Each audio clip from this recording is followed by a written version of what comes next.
Well, welcome to our third session of the Native American Lecture Series for Heritage Month. We're very, very excited to have our presenter here today, and it's been a really phenomenal experience just because we get community members from our own area and just for them to come and share their knowledge and expertise. It's been a really cool learning curve. Last week we had Wendell George here, and this year we have Crystal. So I'm like, thank you for coming today. So I'm gonna share her bio with you guys really quick before she gets started. So Crystal Lee Conant is a member of the Colville Confederate Tribes, Sampoil and Sinaiaks bands. She is the great-granddaughter of Suzanne and John James and Rose and Charles Hall. She is the granddaughter of Lois James and Stretch and Sheila Cleveland. Crystal's parents are Deborah Wagner and Scott Conant. She has three siblings, Brooke, Clinton, and Lachelle. Crystal is married to Dominique, right? Yep. Okay, just making sure, Caldwell, and has one son, Cale Nissen. She is a new speaker of Insilching, Colville, Okanagan, Salish, very active within the area canoe journeys and currently providing no-cost doula services to Indigenous birthing people during pregnancy, birth, and postpartum. Crystal grew up in Nispelem, Elmer City on the Colville Reservation. She graduated from Lake Roosevelt and eventually moved to Spokane with her son, Cale. Crystal spent over a decade learning and teaching in Silchine in an immersion school setting. Herself with her son, Cale, were given a lot of opportunities to grow and to learn with their Sailor School of Spokane family. Crystal taught an early childhood education programs for infants and toddlers. She enjoys sharing information about infant and toddler development with parents and caregivers. Crystal is involved in the local canoe journey, and she loves spending time on the land. With a group of paddlers from the local tribes, Crystal has carved cedar logs into canoes. She has paddled over hundreds of miles on rivers and waterways on the Pacific Northwest. Last year, she participated in a paddle from Kettle Falls to the confluence of the Columbian and Snake Rivers. Now, Crystal spends her time working with Hut'mi'it, Indigenous birth justice. Indigenous birth justice is an Indigenous-led movement that seeks to recognize inequalities and empowerment in people in our community during pregnancy, birthing, and parenting, coming of age, and menopause. Crystal particularly is passionate about serving teens, parents, families that have been or are CPS involved, and families impacted by substance abuse. So put your hands together for Crystal. So then this one I don't have to hold it. All right. Can everybody hear me? Just kidding. Thank you, Camilla. Camilla, I was super nervous because, first of all, I thought that when Camilla asked me to do this, it was going to be like to the LR culture class or something. I didn't know it was going to be opened up to like the whole tribe. So I'm really glad that I know everybody's face and I feel a lot less nervous. I have not presented on this, so I'm going to try my best. Camilla went ahead and took care of my introductions, so thank you, because I was nervous about going through all of that. Appreciate it. For those of you that just got here, I'm Crystal. Nay.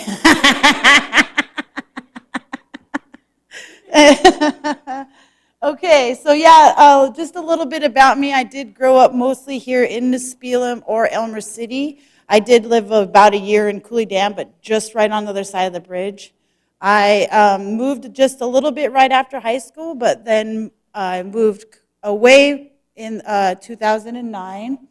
I have two sisters and one brother, and a whole bunch of nieces and nephews. I moved out to Spokane. I've been living out in Spokane. I've got married. I have people that were left out in my introduction is I do have 3 stepdaughters, and from those stepdaughters, I have 7 grandchildren. So crazy, right? I'm a grandma. Yeah. Okay, so what I just wanted to talk to you guys about today are 3 of my main life passions. Growing up, I didn't know what I was going to do or where I was going to go. I didn't think that I really had any intention of doing anything great or being anything other than just crystal on the res. So it's crazy that I moved away and found a bunch of things, but I'm glad I did, and I can't wait to eventually just be home and share everything that I've been out there learning with everybody here. So I'm going to start off with when Kale and I, back it up. Oh. When Kale and I moved to Spokane, I moved out there to go to college. I didn't move out there expecting anything else other than get an education, be better for Kale, have a better life. While we were there, Kale's dad, Brian, worked for council, and the people who ran Salish School went there and presented to council and talked about this immersion school. And I said, get my kid in there. It's like the first and only time I ever was like, I don't use your connections, be your councilman self, and get my kid into that school. It was good for us. It was super good for us. Within 10 months, I was already teaching at Eastern. For some reason, if it was the way the curriculum was, if it was the environment, if it was just the passion to be better for Kale, definitely the ancestors in me, I picked it up so quick. I was learning and speaking so quickly to, like I said, I was teaching at Eastern. And then I started, I've always had a passion of working with little kids, so I transferred that into working in the classroom and being an immersion teacher. Am I live? Oh, God, thank you. She had her phone pointing at me for a really long time. I'm so sorry. Don't live me. Okay. So sorry. Anyway, so we started learning, and within learning, we were also learning more about traditions and culture that we didn't know. I didn't grow up with parents that I thought at the time didn't teach me a lot of culture, but when I got older, I realized I did learn a lot of things. I learned where to get berries. I learned how to fish. I learned how to hunt. There were things that were part of my everyday life that I didn't realize were my culture and traditions. I thought because I didn't powwow dance, because I didn't go to the stick game, because I didn't speak, then I wasn't Native enough. But I am. I'm totally Native enough. And so are you. We're all Indian enough, eh? So anyway, so we started learning language and learning songs and learning prayers and learning how to respect my culture and my identity and being proud of who I am and raising Kale in an environment where he doesn't ever have to go find who he is.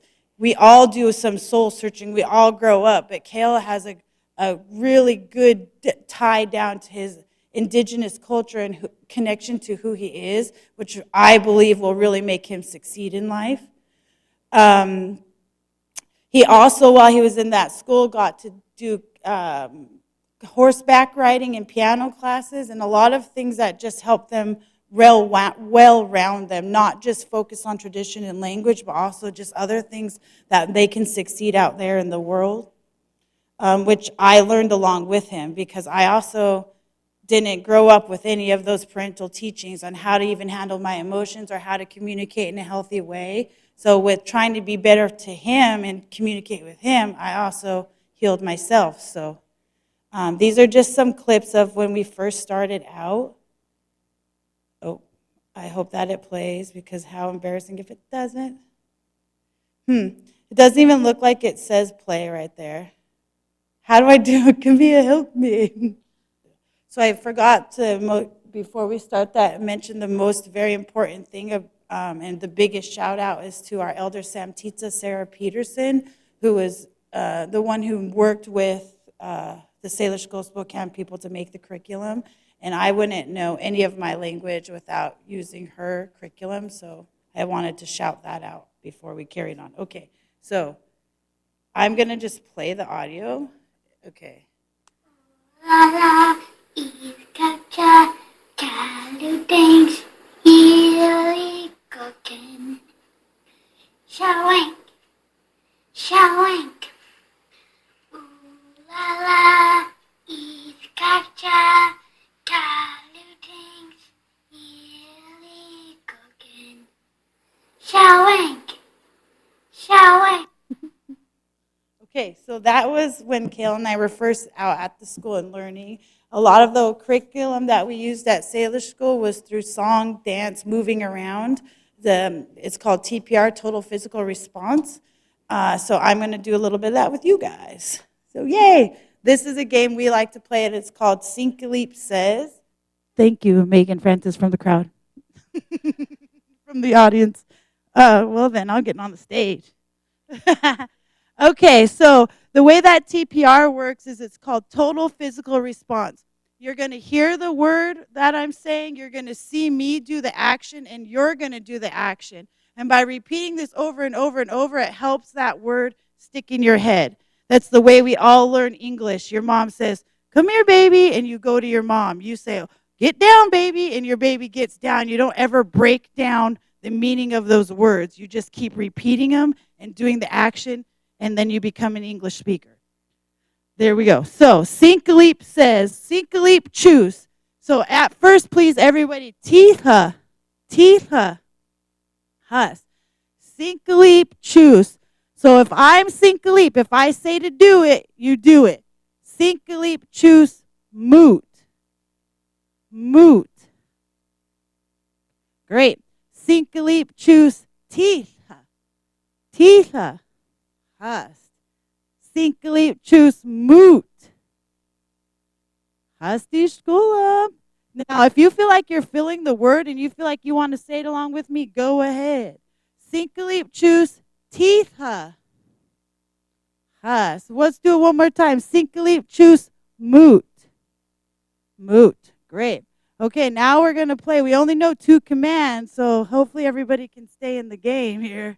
Remember, just like Simon says, if Sinkaleep doesn't say to do it, don't do it. Teetha. Oh, Papa.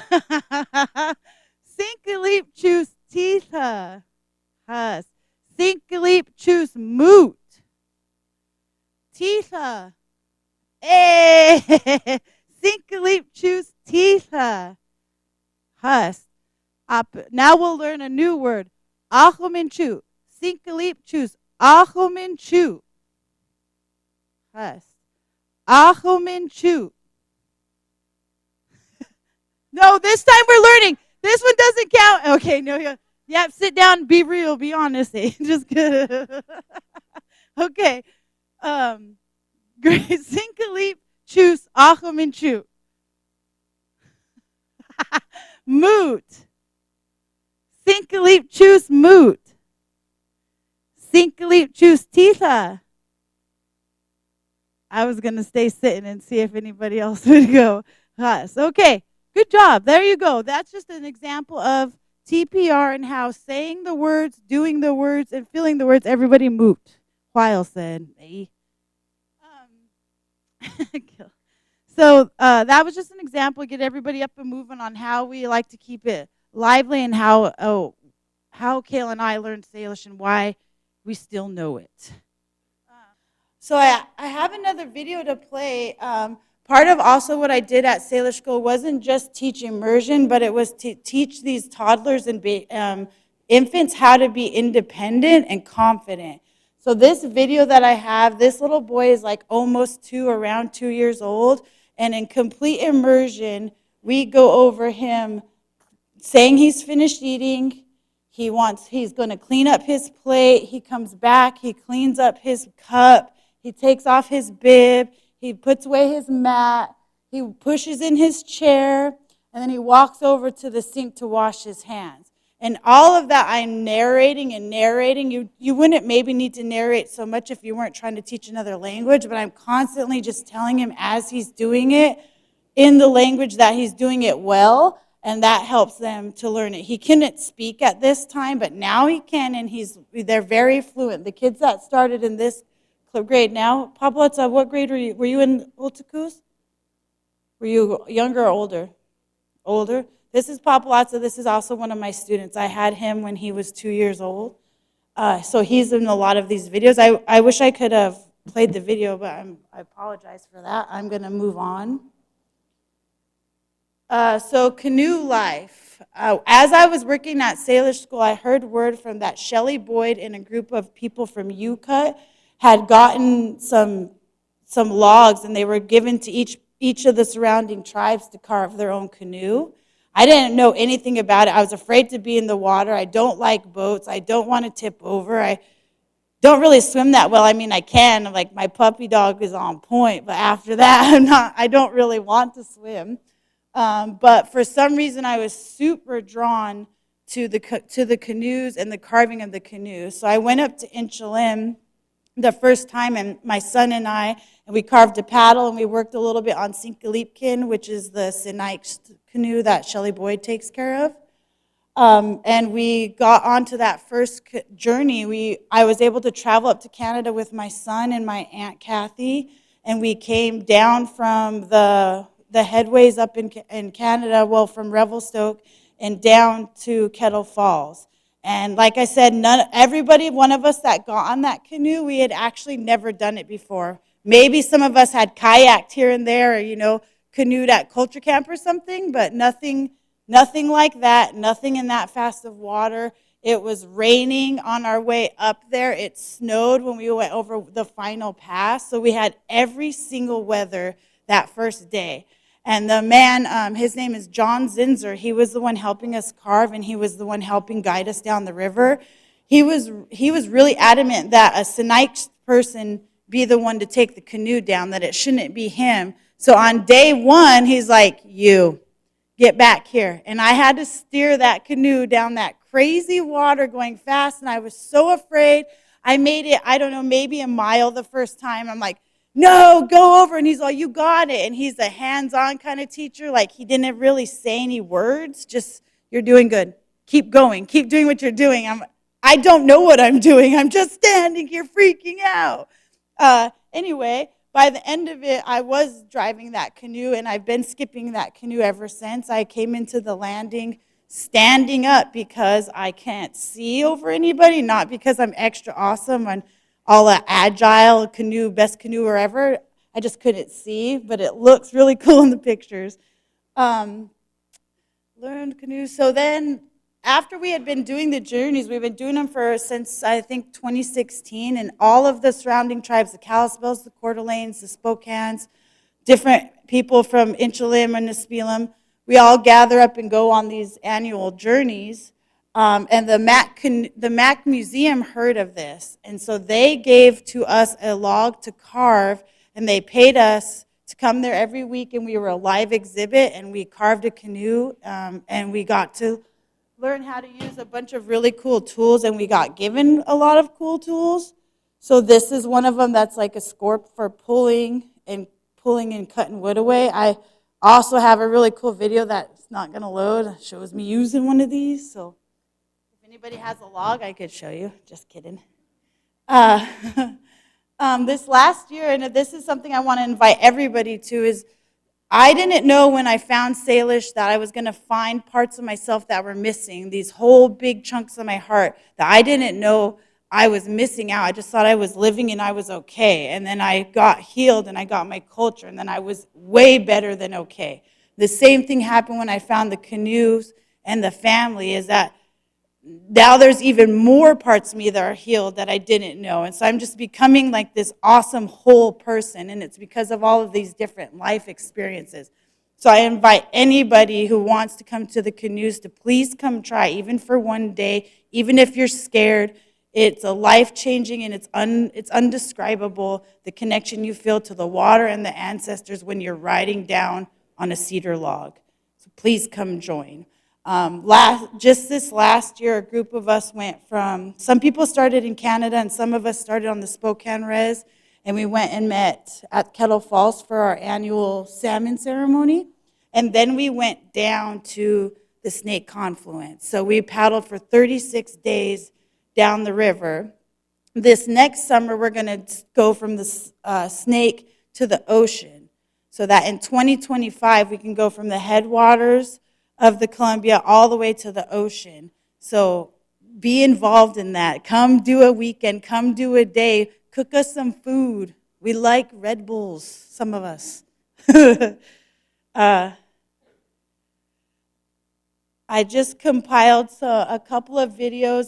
The only way I knew how to do it was on the TikTok, so if you follow me on TikTok, they're on there. I made a video of just different carvings that we did and then different paddles that we did. If anybody's interested in that, I'd love to talk about it for days. I did have a couple of tools to let people pass around. If I'm not going to pass them around, but you can come up and look at them. They're very, very sharp, And I can explain how they work or show you if you'd like, but don't cut yourself. These I also brought were a couple of paddles that our canoe friend Sean Brigman carves, and then each year they give us one they give away a paddle to a certain paddler at the salmon ceremony. So this one was gifted to me last year, and it's really awesome because right now I'm not so bright. I guess my skirt is orange, but usually when I'm on the river, I have all the bright colors. So it was like totally that this paddle was made for me. The artist is Freddie Thorpe that painted it, and then Sean Brigman carved it. My friend Poopas, who is a pirate from the Spokane Res, he's always with me, and this is his paddle. So I just brought those to share. Usually every year when we gather, Shelley and the ILCA, the Insular Language and Culture Association, will give us some sort of gift. So this one has Chastimi Intiti, take care of the salmon, which we're like, look how cool these are. So we just look gang driving down the river. Yeah, pretty dope. Okay, so I wish I could play the videos. I can't. I'm going to skip to the next thing. Okay, so in my current line of work, I'm working with Indigenous birth justice. So Indigenous birth justice is everything to do with being Indigenous and raising families. It's not just about being pregnant. It's not just about giving birth or the first little bit of years of life. It's forever. So I'm working with these group of women. Some are from the Yakima Reservation, the Makah Reservation, the Spokane Res, and then we have a group of urban people that are from all of the reses. What we really do mostly is gather together and make cool teas and stuff. We gather plants, we make oatmeals and different things that are like food sovereignty, bringing back our natural and traditional foods that are good for people to have when they're pregnant so that our kids are getting it in the womb, not just when they're 4 or 5 out there with their parents. We see this going into where you doula for a family for up to 5 years. Especially out in the city, people might not know where they can find berries or where they can find roots. And we want to make sure that everybody knows that every family has like one small medicine kit in their house of some basic stuff like husk or sunflower root or Labrador tea, just like basic things so that you could take care of your family if they have a cottonwood mole, that everybody knows how to gather and everybody knows how to make it. Same with doulaing. So if people that know what a doula is, it's somebody that assists a person in childbirth. Your job isn't to help deliver the baby. Your job isn't about the baby at all. It's to take care of the birthing person with massage, being an advocate. The indigenous part of it is being another voice and another set of ears, because oftentimes when we go to medical places or doctors, we feel shy or we don't hear the way that they say it. We don't hear it right, and we get confused, and we're not taken care of. So having just somebody in there to help speak for us, but also someone to give you traditional advice. And we're all different natives, but some of us have things that are the same, or we can point you to a direction of somebody that will know from your tribe. So my experience I have been to several births growing up. My sister's friends. I didn't ever think of myself as a doula until I got trained, and I was like, oh, I already know how to do this. So, but my first experience just recently was with a teenage mom, and she, as far as I know, she might have had a little culture and stuff growing up, but not language and not so much praying, maybe a bit. But when it got really hard for her, she asked for prayers in the language. So I felt grateful and proud to be somebody that could give it to her, and honored, like, even words I didn't know, like Quellentutin was just zapping stuff into my head, and I was just praying all this awesome baby stuff, and it felt good, and the mom wanted it. The mom needed it to give birth, and she asked for songs, and she asked for smudge, which we had smokeless smudge. So that's just a little bit about what I do now.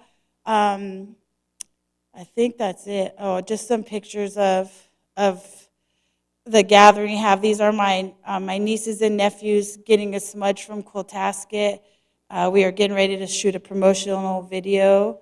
Here's my mom and my sister. So Brooke is a big fat inspiration for me to do any of this work. I'm just so unbelievably proud of Brooke and the hard work that she did. And people will want to ask me how I did that for her, and I didn't. The only thing I did was provide a safe place and keep her away from her drug dealers and her drug friends. But she did it. She is like the finest example of how this stuff works, how tradition and culture and family matter, and we can change everything for our people if we just love each other and create safe places. White Limelight. Everybody crying? So actually, by the time I got into doing this stuff, I asked Auntie Brenda if she knew anybody that was born at home, where she was born, if she knew anyone in our family that helped birth babies, and she said she couldn't remember, and that they were born here in Nespelem. They weren't born at home. So unfortunately, not yet, not from our side. The training and stuff I got is from this awesome Cree woman. Her name is Glenda, and some stuff that we've learned from Mourning Dove's books, but nothing that personally, like from my family on either side. I also asked my grandma Sheila if she knew any midwives or anything from our family, and she said she couldn't recall either. So I am on the hunt. If you know anybody that knows any of that stuff, I will sit with them. If they'll let me record them, I will record them. I will pay them. I will give them food. I'll give them papalazza if they want. Yeah? That'd be great. Cool. Thank you. Anybody else? Okay, that's a really good question. No, we are not a birthing facility. We don't have a midwife. We want eventually to have an Indigenous midwife, but as far as I know, there's only one Indigenous midwife in the whole state of Washington. So we need people to go out there and train for that. But what we can do is, if say you're pregnant and you're wanting to go have your baby, Tammy, I know, I was like, who am I gonna pick? Yeah, I don't want to. I wouldn't put that on you. I'll stick with mom. Yep. Gilly's knocked up. She wants that. So if Gilly lives way back here on the res, and maybe Grand Coulee doesn't have room for her, or maybe for personal preferences, her doctor's out in Spokane, and she starts to go into labor, and she heads out there, and the doctors say, you got time, go home. Well, for her to go home, that's 2 hours and 2 hours back, so that's 4 hours of supposedly go home and rest that a person from back here wouldn't get to do. So they could come to our house and they could rest. And because our center is actually a house, so there's beds there, there's places for families to stay. That's one of the options. One of the other options is, say Gilly has a midwife that does home births, but she wants to have her birth at the center. She doesn't want to have it at her house. Her kids are crazy. Her dad's friend moved in. Like, there's just too much, and she didn't want to have her baby there. So she could come with her midwife to our center, where we have, like I said, rooms to stay, and we really want that. We want to have families cooking. We have a room for the baby to happen, but there's aunties and grandmas helping. There's uncles tending fire. There's kids running around, just to create that whole ceremony back. Childbirth was one of the last ceremonies taken from us. It wasn't until recently that they forced all women to have babies in hospital, but they used to let us go out into the woods and have our babies, and they left us alone until they found out that there was actually a lot of song and a lot of prayers and a lot of teachings that were passed down while we were having our babies, and so they took it all. But from what I've been taught is that the birthing ceremonies mirrored the funeral ceremonies. There was always a fire. The person being born and the person passed away got new clothes, new moccasins. There was always a meal. There was always prayer. There was always song. So we want to bring all of that back into childbirth. Yeah. Next. Cody Joseph. Cool. Yes, so we have we have Dr. Melody Wynn, who like her whole world is food sovereignty, and her, along with her kids, they really are the ones who know the most about the plant medicines, and also Glenda. I'm learning, so I don't want to tell anybody I know exactly what a plant will do. I do know some stuff, but not to the point where I'm confident in, but we are learning. That's part of it. We're a baby nonprofit. We're just starting out, but yes, there's all kinds of research back into what our ancestors would have given. And back then, even the men knew the right teas and stuff to stop bleeding, to produce milk, to maybe, for whatever reason, if there needed to be like an abortion or anything, you knew the plants to give.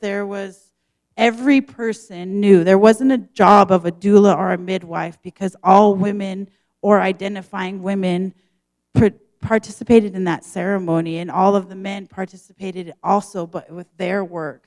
And so, yes, we are researching that, and the plan is to teach everybody. The plan is that our job and our nonprofit doesn't exist years down the road, because this is just our lives again in the way back. So, for real, when I was teaching kids, I've always had a passion for kids, and I always thought it started like birth to three. We have to get those years, but it actually is in the womb. There's so much that can happen in the womb that can affect a person's life, that if we can go back to taking care of our people, even before we get pregnant, we're eating our salmon that we need to eat and our meat that we need to eat. We're getting our roots and our berries so that our bodies are healthy and ready to produce strong indigenous people. And we're continuing that while we're pregnant, and then we're breastfeeding our babies with, that's our first traditional food a human can have out of the womb, is breast milk. So yes, prevention, hook me up. Question? Yes. So right now, if anybody has an idea of like, oh, we have this group that wants to come out, you can get a hold of us and we'll plan it. We just finished up our first annual Indigenous Birth Justice Week, which we kicked off Native American Heritage Month out in Spokane, and we had 5 days of events.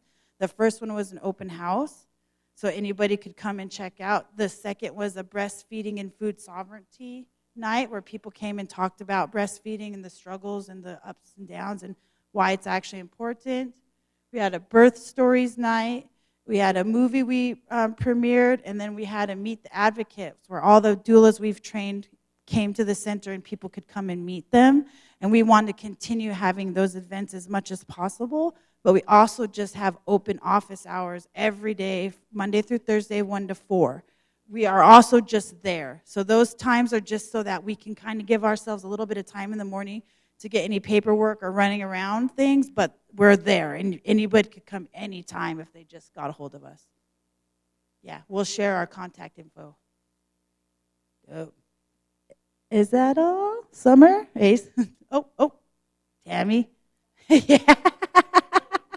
That was one of the best days of my life. It was so cool. So it's kind of funny, too, because there's like a flip side of that, how I want to call him Thomas, right? He's Thomas in our hearts forever, but I don't want to be remembered for the Crystal I was 20 years ago. Like, I'm the Crystal now, so I'm going to call him Evan or Dr. Adams, but Thomas was at my center, and it was awesome.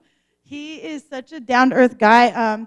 Apparently, he was in town doing some kind of conference, and the videographer making our video knew him and told him that he was coming the next day to record some stuff at our center, and he was like, what is that? I want to go. And so he came, and he offered to record a little promotional blip for us, and we just hung out. We just like hung out. I'm just like sitting here trying super hard to be cool. I think I held my breath the whole time he was there, just trying not to fangirl out and make a fool of myself. But he was dope. He wore Adidas, not Nike. So all you Nike lovers out there, ha, Team Adidas. Did you have a question?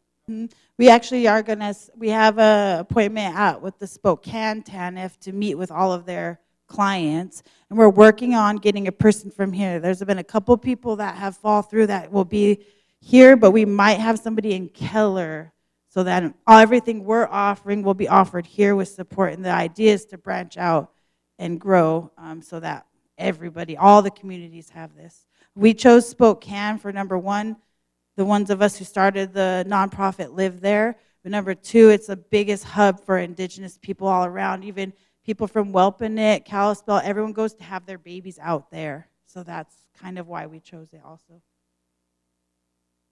Is that it? Oh.